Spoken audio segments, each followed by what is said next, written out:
This time there is no violence. From then Turn back. to now. Dr. Martin Luther King Jr.'s legacy of nonviolent protesting lives on.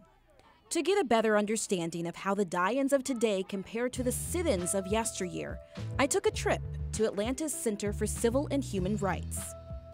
The center's Latasha Smith provided the history lesson. So in the 1950s, you also had the death of Emmett Till and how that really sparked the civil rights movement because people were outraged that this young black boy was killed for allegations that were untrue and false, and his murder being so unjust and so brutal at the time.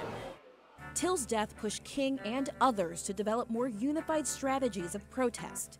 That included the bus boycotts and the lunch counter sit-ins across the South. And so we have the Greensboro sit-in at the Woolworth lunch counter, and that's in the 1960s where students at North Carolina A&T sat down at white-only counters to protest the segregation that was taking place there. Sit-ins like these were conducted by college students. They endured racial slurs and physical violence just for the right to sit at the whites-only counters. The sit-in movement was a precursor to the March on Washington. The march inspired many with its peaceful show of solidarity and amazing speeches. But its leaders wanted more. What was the strategy behind it? What were they fighting for? What specifically did they want? So the March on Washington was all about jobs and freedom and equality. And what a lot of people don't know is that there were a set of 10 demands that were created and that were drafted up that the protesters wanted to achieve. At the time, many African Americans were making less than $2 an hour, so fair minimum wage. Though much has been accomplished since the march, at the time, opposition to change persisted, and so did violence.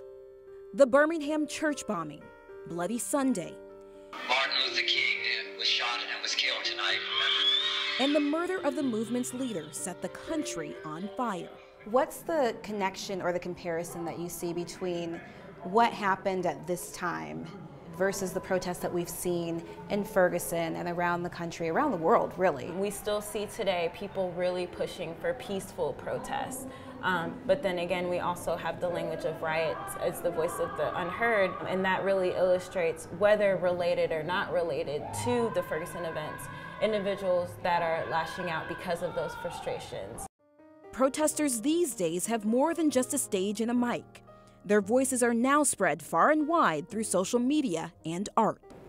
We've seen the work of Dr. King and others during the civil rights movement in the 50s and the 60s to where we are today, seeing protest again, but in a different kind of way.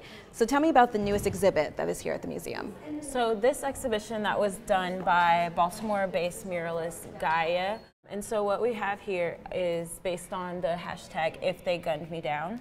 And it's basically the actual tweets that people after Ferguson put up highlighting, if they gunned me down, how would the media portray me? Though the methods of organization and delivery are changing, the modern era meets lessons from the past, still championed by Dr. King's push for nonviolent resistance through tweets, murals, and marches too.